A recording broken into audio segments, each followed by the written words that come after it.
Well, good morning, everyone. You've just tuned in to the Being Your Own CEO Success Circle. And we get together because we like experimenting, we like sharing, we like doing a little business together, we enjoy each other's company.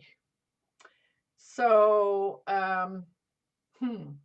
this morning, what we're going to do is we're going to hear from Mathieu Powell, who is going to dig out, dust off a presentation and talk about creating compelling content. However, to begin with, we usually introduce each other or ourselves. Let's do ourselves. So let's see. Sometimes I start at the other end, but Fred he just popped in really quickly, so I'll give him a chance to settle in. So David, how would you like to begin? Hi, I'm Dave Flannery. I'm with Affordable Websites for Small Businesses in Rock Falls, Illinois, where it's currently about 0 degrees centigrade, or as we'd say in the United States, 32 degrees. I've got probably about 10 inches of snow outside. Looking forward to going to a low of 15 below 0 Fahrenheit, and I don't know the conversion for that, this Sunday. So we are right now. Javita is in the chat and says good morning to everyone, and we are streaming live in YouTube and on the website. So good morning, Javita. Welcome here. Happy that you're out there. I'm just trying to find my comment stream. There it is. Right. It's nice to have that up as well. Okay, Vivek, how would you like to introduce yourself?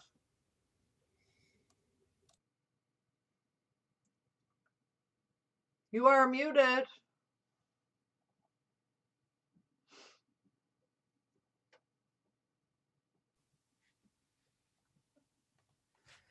Namaste, my name is Vivekanand. I am proud to share my belief with Steve Jobs and Leonardo da Vinci, who said, simplicity is the ultimate in sophistication. I aim to bring time-tested wisdom and happiness together into your business and life by unifying, simplifying, and amplifying simple technology and tools. Wake Technology is my company. Together, let us wake up our potential. I am in Reading, UK, United Kingdom. It is getting warm today. It's 12 degrees centigrade. It's in positive territory. Mm-hmm. It has been sunny today, but yeah, yesterday was really cold. 4 degrees yesterday and 12 degrees today. Quite a difference. Yes. So yeah. So glad to be here. Well, I'm glad you're here. Okay, we've been having some really interesting cultural / political discussions in the green room before we went live. So we always have really interesting discussions, this group. So welcome here, Vivek. Fred, how would you like to introduce yourself? Certainly, LowellAnn. I'm Fred Jones, the creator of Our Future Leaders, where we help young people gain communication and leadership skills, which will help them become the leaders that our world needs so badly, as we will notice with all the changes going on. I'm currently on my friend's boat, hiding away from COVID-19 in Ladysmith. It's 3 degrees centigrade, apparently going up to 7 degrees today. And my highlight of the week was I attended what was called a Agra Speakers International Marathon, which they more than 24 hours, actually I think it was 32 hours, went around the world with all different sessions. I attended sessions from Indonesia, Ecuador, Japan, India. It was wonderful. And we had a session from Canada as well, which went well. So it was my highlight of my week. Wow. So I'm happy to be here. Would you say you got zoomed out? In a way, it was long sessions. We had some young people from Indonesia. I saw them, it was something like 7 o'clock at night on Friday when I started. And the next day they were still there. I mean, it was like 1 o'clock in the morning their time, and they were still on. Wow. They hadn't left. It was quite amazing. Anyway, it was fascinating to see. So I'm did my round the world trip, and I'm back here in Ladysmith. Right. Well, and you were saying it's 2 degrees up there, but my phone tells me it's 7 degrees here, and the radio predicted 8 degrees today. Yeah, it's 3 degrees at the moment, apparently, according to, and 7 degrees is what it's going to be warming up to. Oh dear. Well, I will say a little bit about what I've been doing recently. Right now, I'm doing a lot of work with Victoria Chinatown Care Center. This week I will be there 3 days. Last week I was there 3 days as well.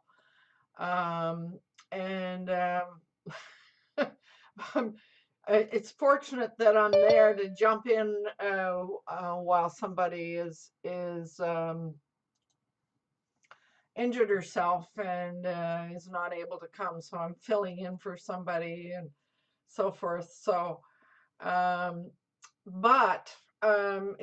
that's taking me away from some activity that I need to be doing. Vivek and I are working on a project together, and hopefully we'll get to that this week in some way. So I like helping retirees start an online business. I like creating websites. I guess I like just about anything that involves computers except Microsoft. Anyway, having said that, Alana, you got in just in time to introduce yourself before Matthew starts his presentation. Okay, hi everybody. Alana here, coming to you from Ireland. My company is ALB Digital Marketing Solutions, where I write copy and help people with their WordPress websites.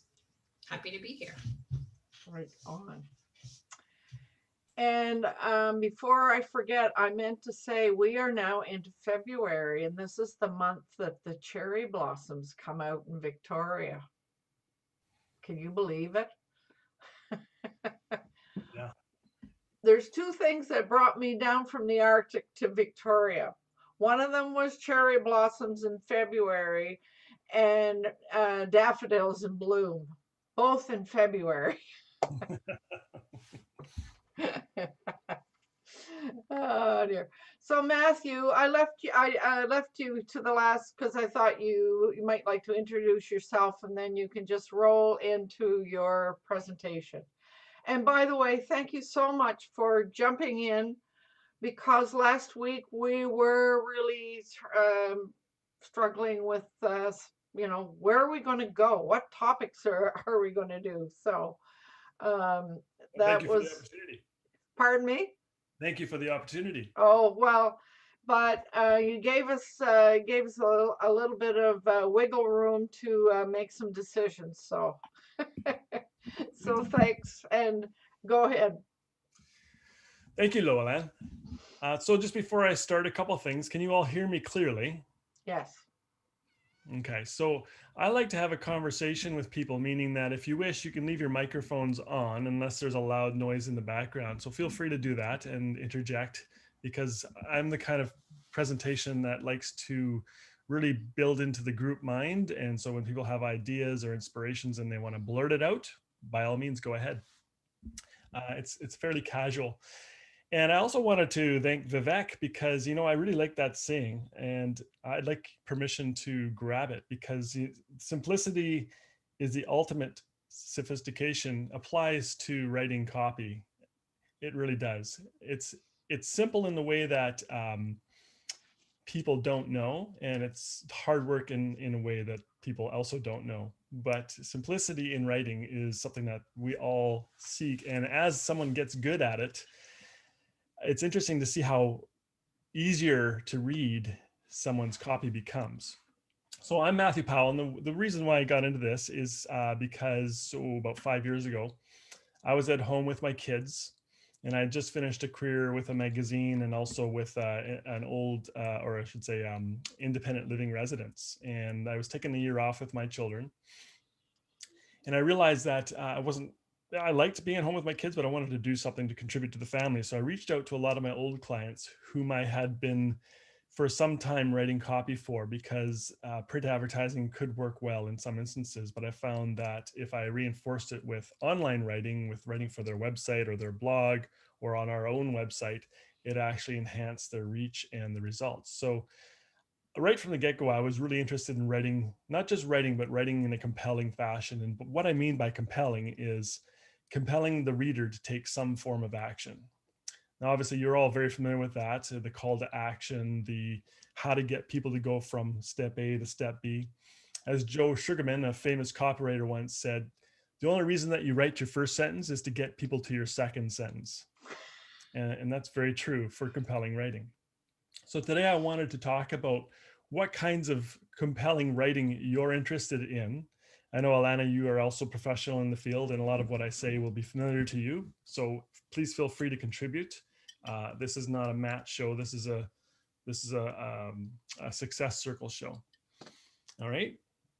Okay. So let's go. So let's start by getting all of you to unmute. And why don't you just share what kind of writing that you're either doing or interested in doing right now? What I mean by that is, are you writing for websites, newsletters, social media, or are you writing for a blog?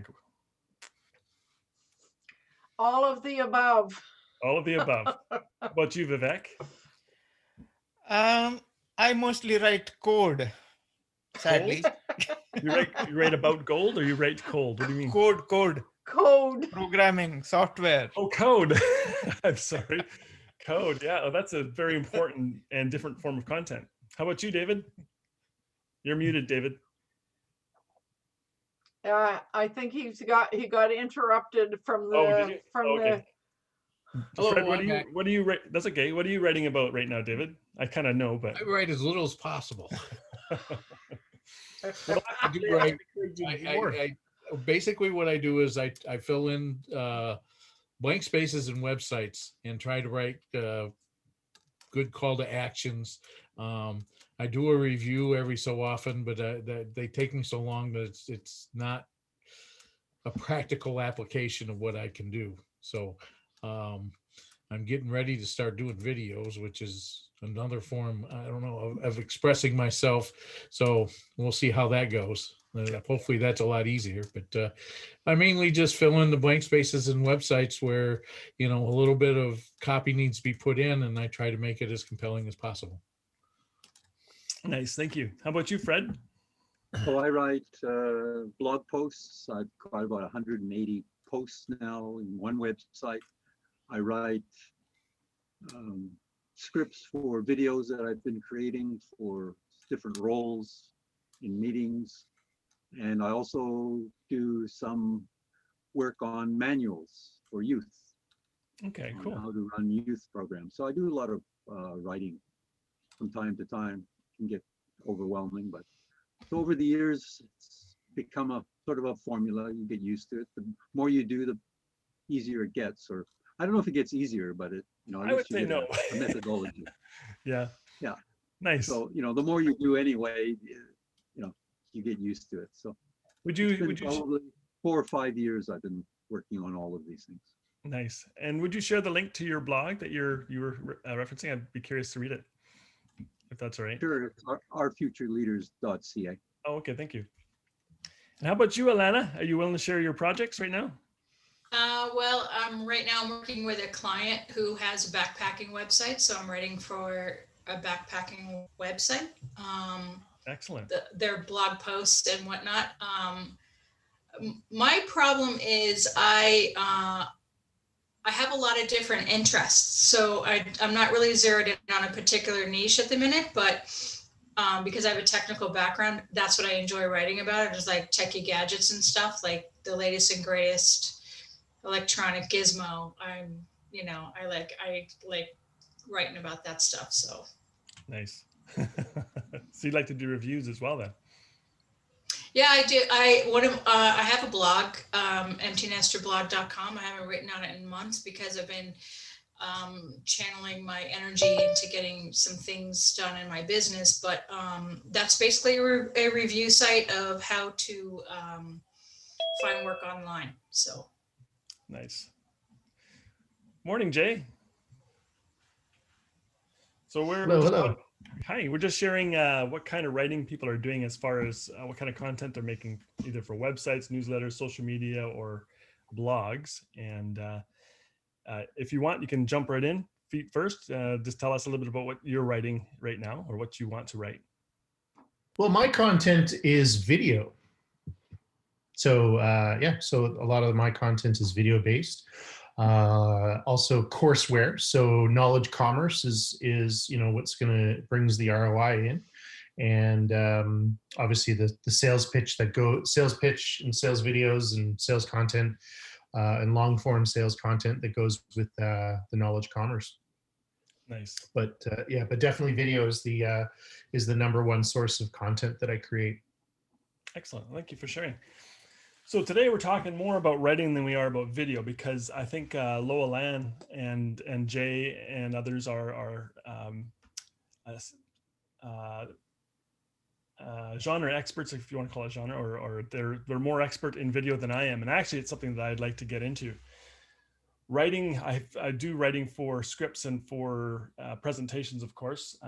Fred and I have been in Toastmasters for many years, and one of the biggest things about writing anything or about video is people love a good story. I'll be sitting listening to someone talk about a subject, and I'll find myself falling asleep.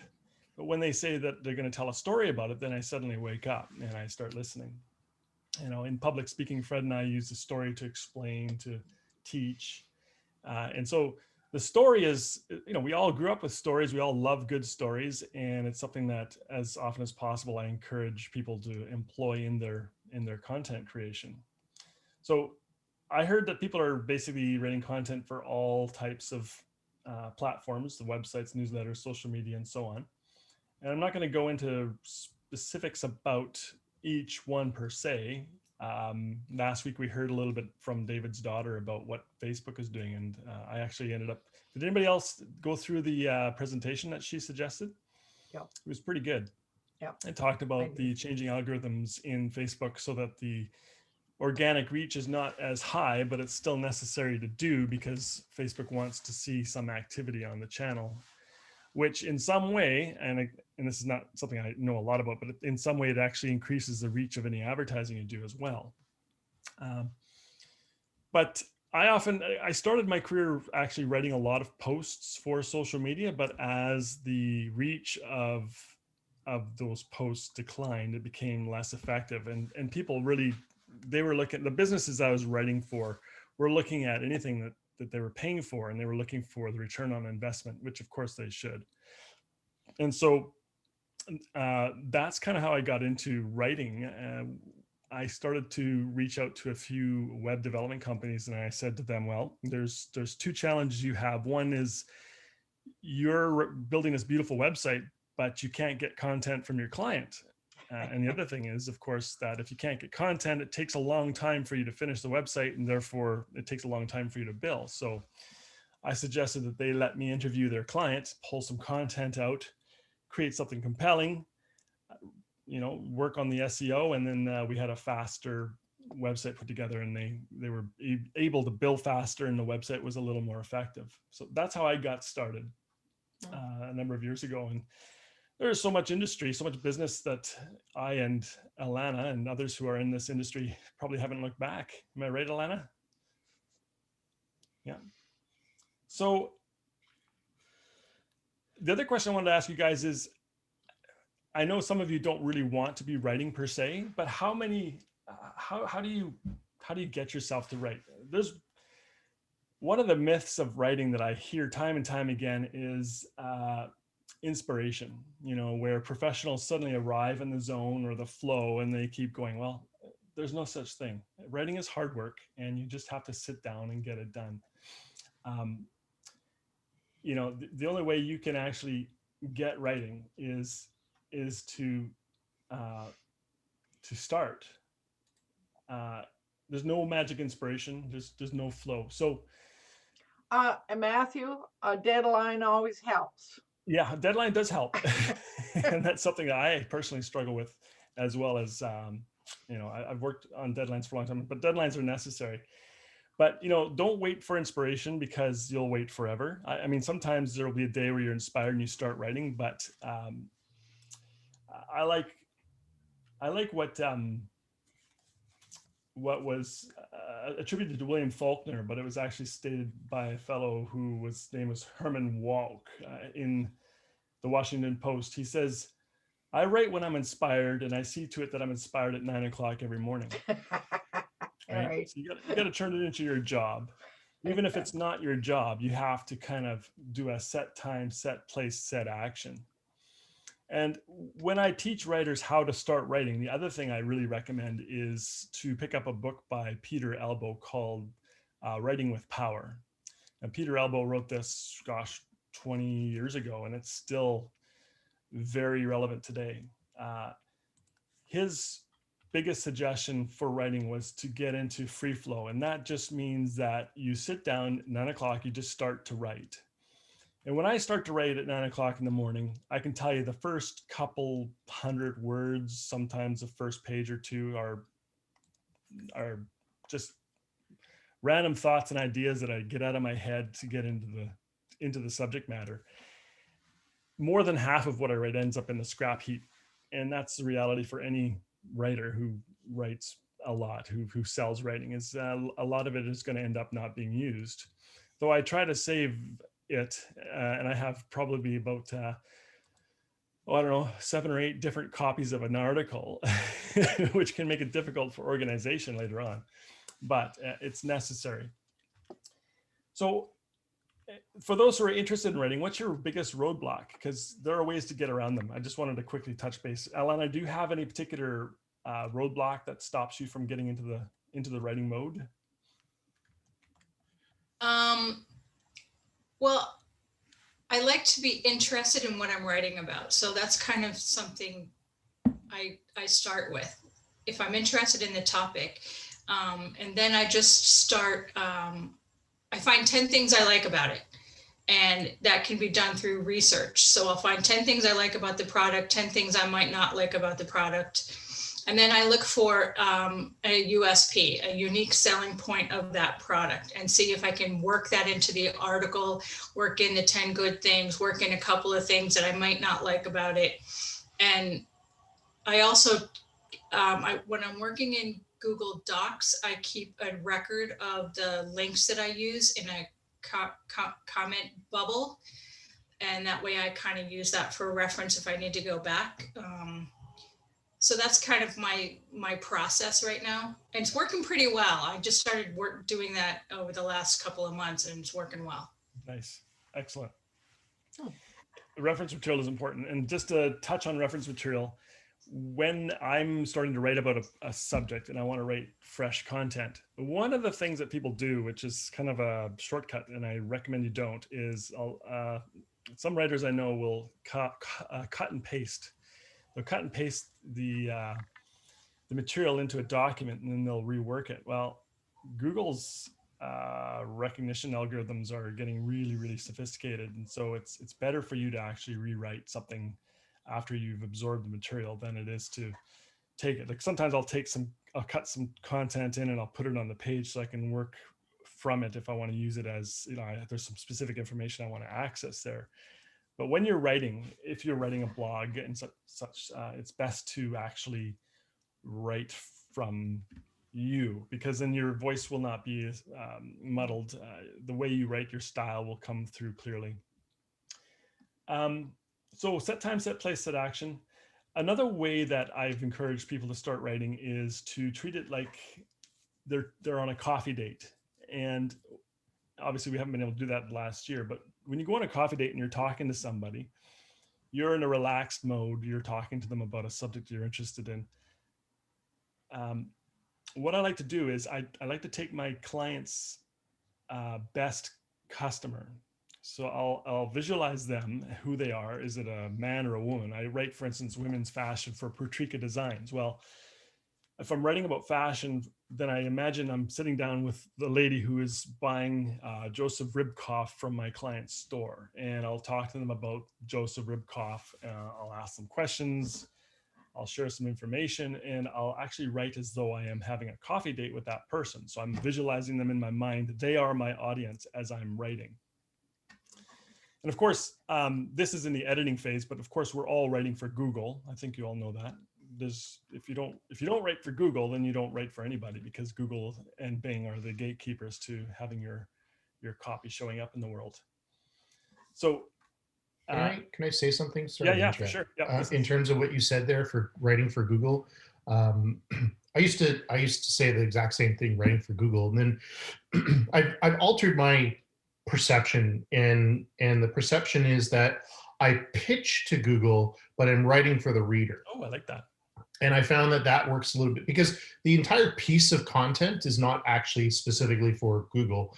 The pitch, the intent, so keyword research, trying to get the keyword in the post title, the first paragraph, the meta title, the meta description. That's the pitch. So my philosophy is that I'm pitching to Google, but I'm actually writing to the actual reader. I like that, because of course, if you write only for Google and no one else really wants to read it, then that's part of the metrics, which translates into whether or not your stuff shows up. So thank you, Jay. That's awesome. And it also, back to Joe Sugarman, who is a copywriter, again, you write your first sentence only to make people read your second sentence. So when you're finished writing, well, let's get to editing in a moment. Are there any other kind of tricks that anybody uses to kind of get themselves writing? Because, if you can't get yourself to write, then there's nothing to edit. And I always like to have a lot to edit. And I'll get into the editing process next, but if you don't have a lot of stuff on the page, a lot of grist for the mill to begin with, then you've got nothing to work with. So how do you guys get yourself some neat trick that gets you to write when you know you have to? Dave? When I'm filling out a website, what I'm looking to try to do is to figure out what information the customer needs. What are they coming to the website for? Like if it's a restaurant, they're coming to find out what the people serve. They're finding out what time it's open. They're finding out, how much the prices are, and so forth and so on. And that's what I use to help fill out the web pages, is trying to figure out what that customer is going to want. Yeah. So you've got structure and you've got the audience. Yeah. My big struggle is thinking about what to write about, a topic. Once Right. I've got the topic, I'm usually good to go. Awesome. Yeah, we're going to talk about how to find a topic in the next section, right after editing. Anybody else, how to get yourself inspired to start writing when you know you have to and you need to get it done? Money. No righty, no money. Yeah. So, Money's important. well, if it's a product review, I understand that the commission based off of, so I'll do a calculation. So based off of a search volume metric. So if there's if a particular keyword is getting 1,000 searches a month and I get 10% of that traffic, then I know I'm going to get 100 people a month just to that one post. And if I get 100 people to that post, 10% convert to a sale, then I'm getting 10 sales a month just from that one article. And if the product is, you know, where the commission ends up being $50, that's, you know, that's not bad. It's some gas money. That's great. And that's just, yeah, that's just one article. So multiply that by, you know, however many you want. I really appreciate that, because David and Alana have written product reviews, but I had never, until I got involved with something Dave's doing. And I didn't really know how to use money to motivate myself, because it was all very vague to me. And so kind of figuring out your metrics before you start is an awesome way to do that. I find that that's a huge roadblock with people who are writing for themselves versus writing for other people, because when you're writing for other people, the money comes in as soon as the assignment is done. Right. Whereas when you're writing for yourself, like a commission-based product, the money doesn't come in until, you know, people actually come in and you know, and read your content. And that's not even a definite thing. You know, it could be a complete miss. So I find that when writers write for themselves, it's hard to, especially if they make that transition, when you're used to writing and then getting paid, writing and getting paid, and then all of a sudden you write for yourself, where you're not getting paid immediately. That incentive is obviously hard to kind of get up there, because you're so used to getting the money as soon as you're done. So I find that doing the product review analytics, you know, based off of the search volume tends to be a little bit more inspirational. That's excellent. And actually, you're speaking to my pain point. So LowellAnn, have you done any presentations on product review writing? Because that would be fascinating. Sorry, I was looking at the chat. There's ask the question again. I was asking if you'd done any presentations on writing or creating product reviews or getting people to write for themselves. We haven't done anything about writing product reviews per se. No, not so here. Topic. I have. Thank you very much. That's worth adding to the list for sure. Yeah. I have written only a few product reviews, but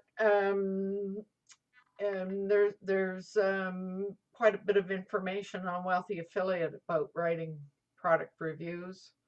Yeah. And Jay has done a number of webinars on that topic as well. So, cool. But we haven't talked about it here. Okay. Okay, so I'm gonna. I think Alana's having trouble. Oh, there she is. Hello, Alana. You out there? I'm gonna keep going, because there are so many different things we can write for, create content for. I do want to hear more about video as well, because I'm actually just starting to do some videos for myself as soon as my green screen arrives, because all of you guys are set up with your green screens and I'm not. But anyway, let's carry on with the writing. So Alana, if you are having a struggle with getting going into your writing flow, do you have a particular trick or thing that you like to do to get started? I think Alana's frozen, Matthew. Okay. Yeah, I think I'm back now. Can you hear me? Yes. Okay. Yeah. Okay, good. Yeah, I had to drop out, but I'm back. Anyway, I do a brain dump. That's kind of, if I'm struggling, I just start doing a brain dump. Yeah. So I'll start with the process I mentioned before, finding some things that I don't like about the product, and I'll start there, and then I'll start just doing a brain dump, because my memory's not the best.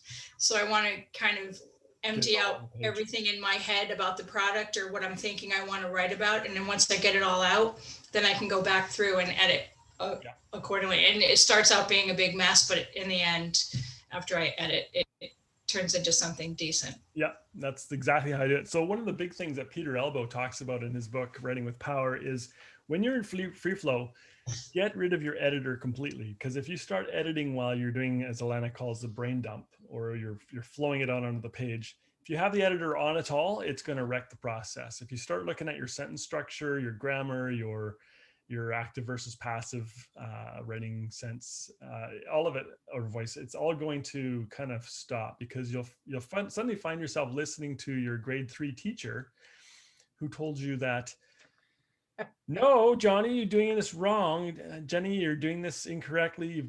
No, that's not how you do it. You gotta do it this way. And we all have an unwelcome audience and or editor, and that is our grade 3 teacher. At least it is for me.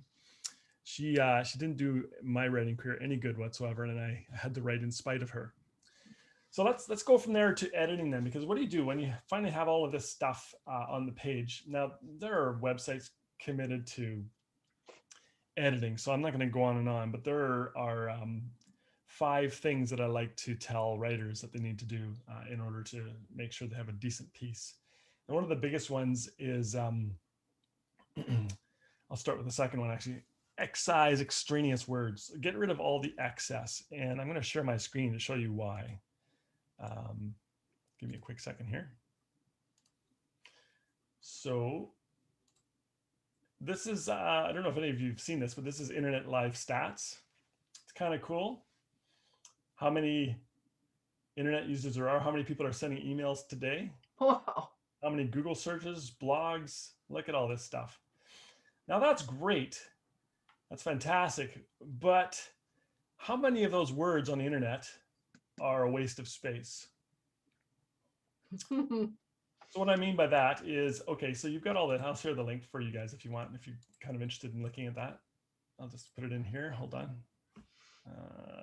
Stick it there. There you go. So how many of those words are basically just saying something that doesn't need to be said? Extraneous words is more information does not equal more value. Sometimes it does, but the internet is full of words. So make sure your words are succinct and to the point. And that's true for video as well, or for your podcast. But especially for your website, you know, website visitors are coming to your site because they want information. So you need to help them get the information they want as quickly as possible. They're scanning. And I would also like to say about writing for websites quickly, you all know that you're not writing for yourself when you're writing your website, you're writing for your visitor, right? Mm-hmm. And for that reason, I tend to write in second or third person. I'll talk either about the person visiting, so you're here because you want this, and we have some information for you about that, but you are here because, or I'll write in third person because I find that people are used to reading reviews now, third-party reviews, and third-party reviews are always talking about the particular client you're writing about, right? So I went to Patrica Designs yesterday, and I had great, excellent customer service. They were awesome. I loved them. They got me exactly what I wanted, right? So those are the kind of 2 tenses I write in, give or take. But really pay attention to how much words you have.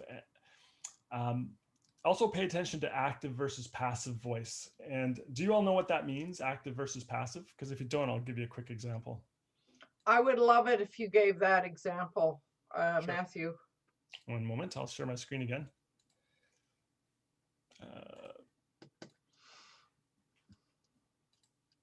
So,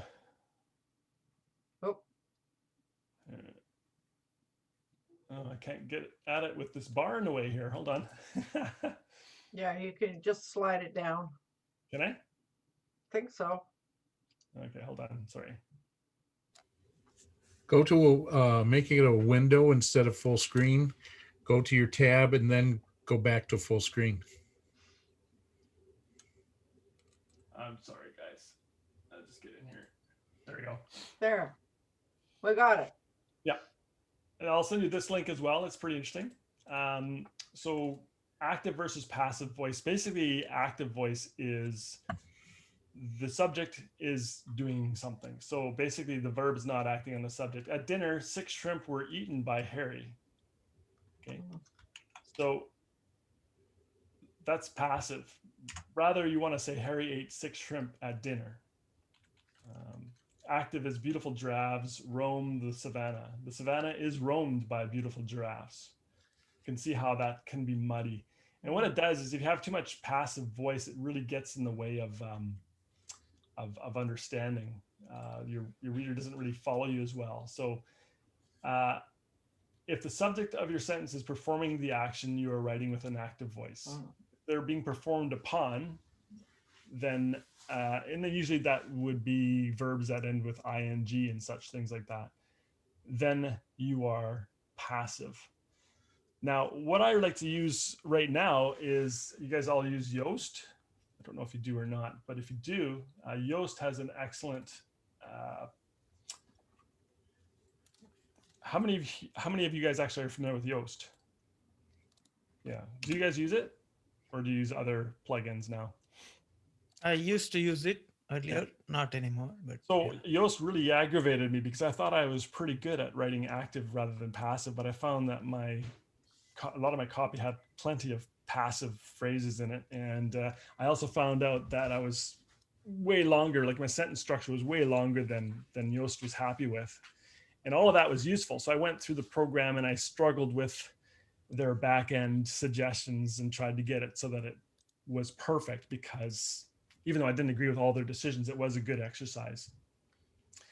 So the other thing that Yoast was good at showing me is you need to cut your sentences in half when you're editing, because oftentimes we have ideas that are wrapped together and we need to figure out, okay, so this is a thought and this is a thought. So for simplicity, make each sentence about a single idea. Not always, but for the most cases. William Faulkner also had another concept called kill your darlings. Kill your darlings, kill your darlings. Have you ever heard of that? That basically means when you're editing, you need to kill your favorite idioms and tropes. And a trope is when you see a kid running around with a cape and know that they're pretending to be a hero, then you recognize the trope as a superhero wears capes, right? All of those things are kind of like clutter that you don't necessarily need. And when you really start to examine what you've written, and you can find a lot of excess words. And the last advice I give, which we've already talked about, is strengthen your first sentence. Because if you can't capture people in the first sentence, then you're not going to keep them in your article. And of course, Jay talked about that earlier. You know, we pitched to Google. I love that, Jay. I'm going to steal that from you. We pitch to Google, but we write for clients. And the reason I'm going to steal that, Jay, is because I made the mistake a long time ago of telling someone, well, I don't write for Google, I write for my readers. And they smacked me up the back of the head because he said, no, you're writing for Google, but I like your concept better. So LowellAnn, you were asking about resources that content writers can use. So some of them are pretty standard. Obviously, do you guys, if you're writing at all, you carry a notebook or you have your phone with the app that with my phone, I can actually turn it on and record something quickly when I have an idea. I subscribe to industry magazines. I was hired to write for a international organization that does cement additives a couple of years ago. And I couldn't imagine a subject that would be more boring than writing about cement, right? I mean, writing about cement, what the heck am I going to say about cement? But I started researching it, and all of you here are pretty curious people. So all of you can relate that when you start to focus on something, when you start to research it, your interest level rises. And that's a good thing for intelligent, curious people like us, because I suddenly found out that there was a huge world of people passionate about cement and cement additives and how cement works and how it comes together and tensile strength. And in this particular instance, 𝐭𝐢𝐻 International was selling this really unique additive, which did something special with the cement.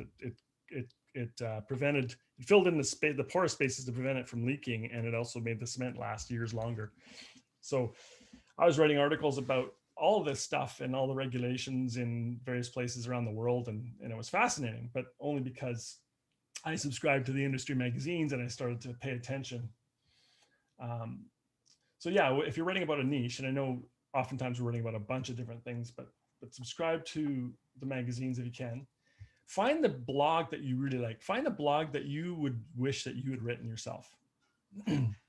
There's an example of a passive voice sentence there, by the way. Find the blog you wish you had written and subscribe to it. Are all of you familiar with Google Alerts? Do you know what Google Alerts is? Okay, so I've set mine to give me any news on any particular industry that I'm writing about right now. So that includes from time to time, depends what it is. Right now it's women's fashion, real estate in Victoria, and a few other things. Other things you can do to create content, LowellAnn, is, have you ever created a polled your audience to find out what they're interested in? They want to learn more about? You probably have. I don't use them because I don't answer most of them. Well, I've had But- excellent success with it. I don't know. I've done it for EFCN and I've done it for a couple of my clients, and the results were astoundingly good. Like I was surprised at the turnout. Spend some time really working on constructing a poll that's quick, fun to do, and allows some creative energy back from your responders. But then when you have a poll, I've turned them into posts a number of times, because oftentimes the information is good. And while I'm on that topic, you know, when you're talking to your client, one of the things I ask in an interview, if I'm writing for a website for, say, just recently, Andy's Drywall. So what are the clients concerned about with drywall? I mean, what do they want? What are they looking for? And at first he was like, well, I'm a drywaller. I mean, what am I going to say about drywall?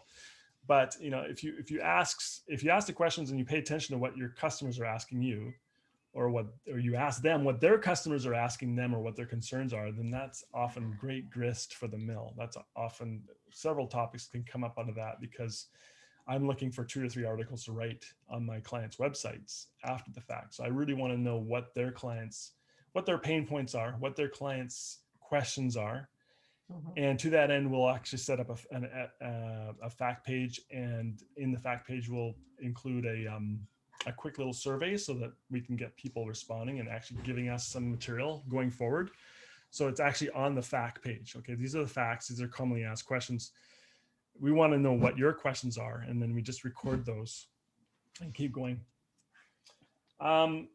David kind of gave me the idea of joining a community and participating in comments, like for instance, Wealthy Affiliates. There's a lot of conversation going on about how to, where to, when to, why to. If you are actually answering questions in a community, if you yourself are answering questions, save it. I've done that a number of times where I've saved both the question and my answer, because sometimes that turns into a great article. Watch TV and movies. Were you expecting that? But be discriminating. Some of those old movies are some of the I old. can tell my wife that I'm doing research instead of just watching a show. I said be discriminating. If you're looking for great dialogue, I've gone back and picked up some old films that are fascinating with dialogue. They're so clever and witty, and it just, you know, when I'm wanting to write in dialogue, which is an entirely different subject, I realize. But when I want to do that, I find movies and videos really inspirational. Of course, documentaries. You can find one on the industry you want to write about. That's invaluable as well. I know deadlines are all important, but I try to forget about when I'm writing for myself. I don't find deadlines are working that well. I don't know how you guys feel, but when I'm writing for myself, deadlines are tougher. So it's not about the goal; it's more about the habit. And I'd say that both are important, but focus less on the goal and focus more on forming the habit. So at this particular time, I'm writing about solar power from such and such time to such and such time every day. Doesn't matter how much work I get done, but this is the time I've allocated toward it. Fred, I think you're the master of that, because I heard you talking about your schedule. It sounded pretty impressive to me. And the last piece of advice I have, if you really want to figure out what to write about, then take on a job as a freelancer for magazines. I'll send you a link for that, because I've written freelance about any particular industry that I'm interested in, and it forces you to do research, because then of course you do have a deadline, an external deadline. I always make sure that I can use some of my material in my own purposes as well, with the promise that I'll actually market them or link to them as well. Because if you've written a piece of content, there's no reason why it should sit fallow in your computer for years and years after just one use. And that's probably my last piece of advice on finding good material, is go back into your files. You'd be surprised at how much stuff you've written over time. You have to set some time aside for it, though. I mean, you should plan to schedule a day and go through your stuff. You'll find that you have way more than you thought you did. And a lot of it is reusable. Like, take it and convert it, update it, put it out there again. And I mean, I write for Roy Summerhays. Heard him. He's saying, well, I need an article from you. How come you've written for me for like a month? I need an article. I said, I'm kind of busy. But I realized, well, I have so many articles that I'd written over time that I just went back and looked and found 3 that I sent to him. Just basically, I rewrote them and restructured them to be for a different audience, right? So So I want to leave some time for your feedback and ideas as well. I've written all this down into a document along with 3 short articles I wrote, which I'm going to send to you guys. I'm obviously going to just quickly edit it again before I send it. But if it's of interest, just send me your email. I'll stick my email in here. And if you want to have a fuller document about all of the ideas we talked about, because it was a little bit scattershot in their discussion, then just email me here. And I'll send it over to you later today. There you go. And there's a lot more ways to get ideas, but those are a few that I hope work well for you. You guys have others that you want to share? Sure, I've got one. Yeah. I don't know if this is available on PC, but I have an app on my Mac that's called the Hemmingway Writer, and the thing's absolutely fantastic. It is brilliant. So it's certainly helped me be more creative. Going back to what you're saying, how Yoast is telling you how to write, I don't like being told what to do. It's the typical entrepreneur, right? So I've never relied on Yoast's, because it's to me, in my opinion, it's a robot telling me how to write creatively. So that rubs me the wrong way personally. So, but along with there's some other tools that do that as well. But I do like the Hemmingway Editor because it's really more focused on adverbs and passive voice and adjectives and stuff like that. So I like it. So it makes me become a little more creative. Like if I'm writing something based off of real estate, I'll call it a scrumptious chef's kitchen, versus an elegant, it's just something a little more creative. Cool, I like it. But yeah, it's called the Hemmingway Editor. I think it's available online. I'm not 100% sure, but so is that the Hemmingway Writer or the Hemmingway Editor? Both. The editor, actually. Okay. So yeah. Right. Yeah, it's available online. I use it. I find it wonderful. Yeah. It's great, and it tells you what grade level you're addressing. You got to try and get it down to not grade 12 or grade 13, but get it down to grade 9, 5 or grade 8 or 9. English, and that's much more understandable. So it's try and get you even lower. The lower, the better, as far as they're concerned. It looks like to me anyway. So I have a question, and this just might be me, and it's sort of what Jay just said, sort of made me sort of think about that.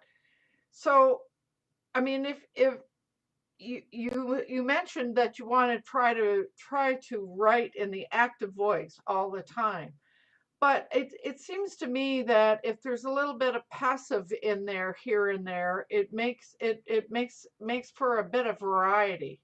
And I'm wondering what your reaction to that is. Well, it segues with reaction I had to Jay. Like, yeah, don't use Yoast or anything else that's a computer to help you with the creative process. I use it to help with the editing process from time to time, but I don't always agree with Yoast's assessment. So yeah, I'll use passive voice when it makes sense or when I think that it's clear. But I always try to step back a bit as an editor and try to, I'll often put what I write in the drawer for a night so that I come back the next morning with fresh editorial eye.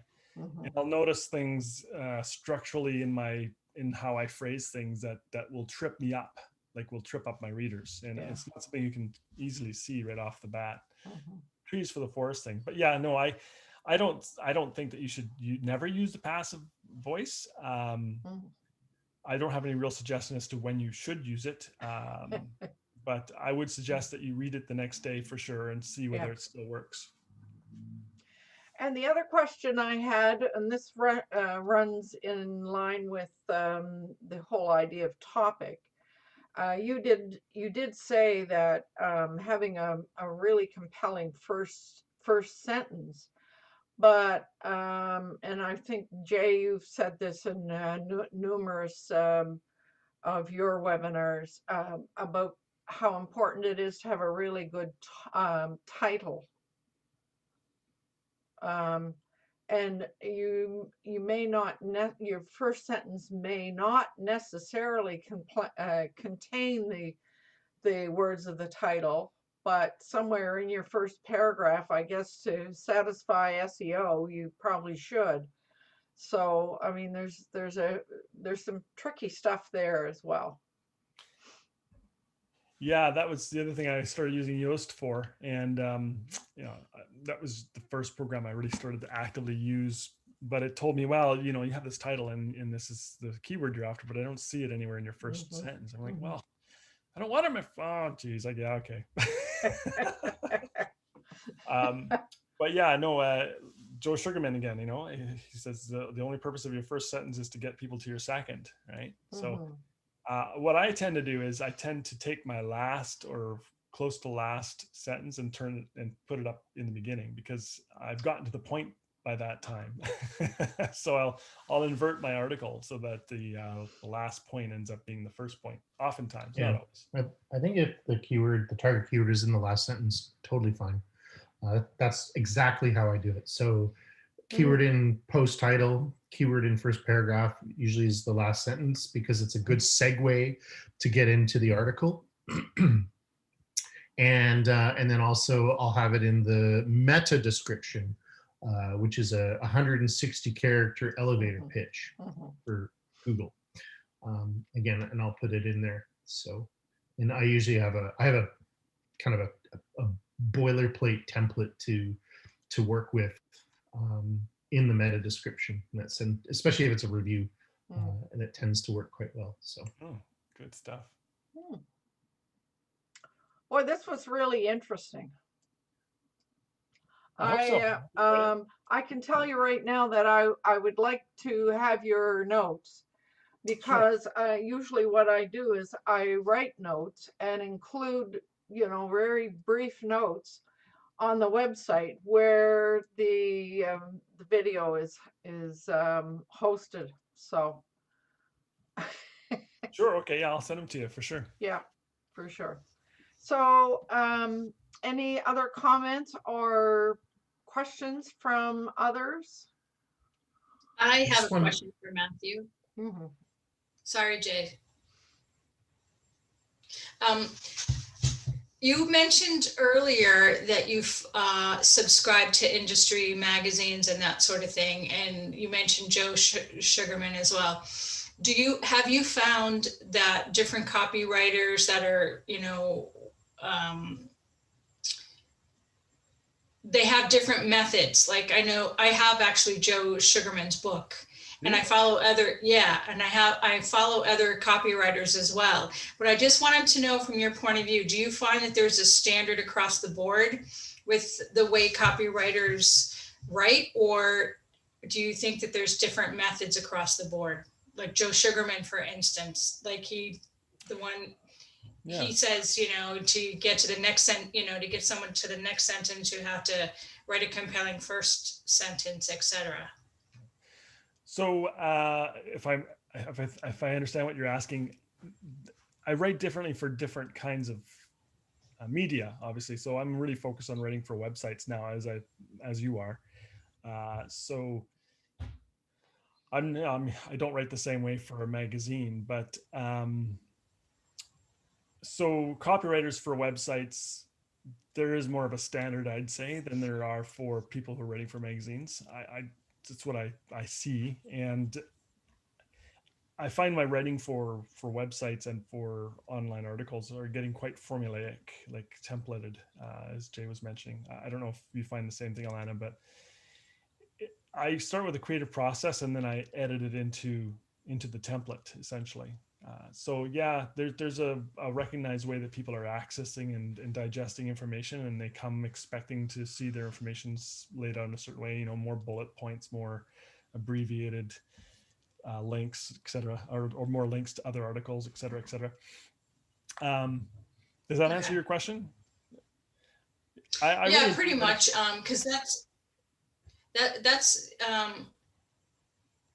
one of the things that I had thought about too, is that there's different ways to write for different types of copy. Yeah. So there's the way you write for email marketing versus articles and like if it has a CTA, that's copy. If it's, and then there's content. So there's different ways of writing for different types of copy. Like for newsletters, I'm finding I have above average opens because I really make use of compelling titles and so on. But I've never been happy with, I used to write an article on the website and then invite them come over through a link, but I don't find that like 5%, 10%, even 15 at the most. I don't find that that's really an effective way to channel people. Maybe someone else has some ideas around that, but I'm trying to find a way. I'm putting more and more of the actual full content into the newsletter itself because I find I enjoy long form content in newsletters, like written as an article, and I've been doing more of that, though there's a lot of resistance to it from my clients. They're going like, no, we don't want to do that. We want to keep it short and simple. What do you guys think? You guys are all, some of you are writing newsletters. I've always kept, mine have always been short and simple. I make a great use of bullet points and very, very short and simple. Simply because I never regarded myself as a writer, and that it seemed to be easier for me. My philosophy is that people don't buy through email. People buy through the internet. So if they go to a website, they'll probably buy something. So they're going to, if it's a pitch, because the end result is money. Everything you write about, the end result is money. So it could be, character building, authority figure, whatever, but the end result is money. And to do that kind of transaction, you have to be on a website. So I like getting people to the website as soon as possible and as effective as possible. Now I'm a bit of a contrarian. So I would agree with that, except that I'm seeing, like I think what I want to do is write longer copy on the newsletter and then have the links go to the website, which is of course the money center, because that's where the transaction happens. But I'm finding for myself, I'm finding feedback from people that they enjoy, if they're invested and they like who it's coming from, that they'll invest a little more time to read the newsletter, and they'll want the full thought in the newsletter rather than to read more, go here. I don't find to read more, go here works for me anyway. Yeah, so I'll try to do something a little more creative than click here or some sort of action-based item. So obviously it depends on the niche in itself, right? It depends on the context of what you're pitching. Mm-hmm. So if you're building reputation or building brand, then yeah, I do see having longer form emails, which is fine. The other thing too is that it's to me it's, I mean, if you're gonna write this content, I think it should be available online so that people can read it later as well. So but I like I said, the end result is income, and get them to a website. Yeah, compel the next action. I agree with you when you say that click here doesn't work, or click here kind. Yeah, the newsletters that work the best for me so far is, and the reason I want to get into video is I'm finding that the best newsletters are the one where I have the article written, like you don't have all the sidebar crap and all the distractions, just the copy. And then underneath it, a video where you're basically repeating the same thing except in video. And then, or mix that, or trade that around. So you're both reading it and watching it to reinforce the message. And then people are more likely to click on, come over here to make a purchase kind of thing. But I'm going to be doing this for the next year. I'll have more to report next year. Well, and the fellow says it takes experimentation to find out what was that testing that we talked about before. Yeah. So Fred had something to say. Now, Fred, I invite you to do the last word, and I see you're waving anyway. So if go ahead. Yeah, thank you, LowellAnn. I just see the time and I have to go. So this brings a lot of thoughts up. This is communication. And the principles of communication, I think, apply to everything, to writing a resume, to videos, to every type of communication, having a meeting. And I think those principles are basic, and this is what we're covering. So this is excellent, because it's brought to mind what works in communication is what is our message? And what are we trying to take? Is it something we want to take action? Are they going to buy something, or are we trying to change their life? Well, what is the message? And who is the audience? Because you have to look at the audience. You can talk to a certain audience one way and they won't understand a word you're saying. If you're in the computer industry, you have to use their language and lingo. Or if you're in the medical industry, you have to use that. So it depends on your audience. What is your message? Stories are very, very important in communication. Humor is great if you can use it, and you've got to avoid distractions. So those are the things, the principles that I've learned. And in meetings, it's the same as if you're trying to get someone to buy something. And so you need an opening, you need a body, and you need a conclusion. And those are the basic things that, so this is solid communication, and they apply to every type of communication you can think of. Over the years, I've looked and I've listened to people tell me, I said, oh, for example, a resume. The very first line at top is your opening. And if that doesn't grab them, that resume gets chucked. Because I was a recruiter for years and I had to tell people, this is how you do a resume. The first line is, if they don't see that that's something, they won't read it. People do not read. They skim. If they see something, then they will read it. But until you get that attention, they will not read your resume or your article or listen to your video or whatever it is you want. That's what this is all about. It's how do you communicate to that audience, because every audience is different. So that's what we're talking about here. So that's my comment. I love that. I think we need to keep that one too. People don't read, they skim. That's true. You have 10 seconds at the most. And if you haven't grabbed them, they won't read. If you grab them, then they'll start skimming. And if they see something, then they will go in more depth. But until you grab them and say why, it gets thrown in the waste paper basket or it doesn't get looked at. That's a resume. That's how I got it from headhunting, but it doesn't matter. It's for everything. It's a meeting. You want a meeting to be, what is the message? Who's your audience? And what are the actions you want them to take? It works for everything, I think. That's a really good. That's a really good summary, Fred. Thank you. So we're looking at the time. Oh my goodness, we've run over time. we haven't run over time for a while now. So I will take this opportunity to remind everyone it's important to do what you love with passion. And to let you know, I think our topic for next week is socializing via computer. Oh. So we hear a lot of people say, I'm zoomed out. So we need to explore that a bit.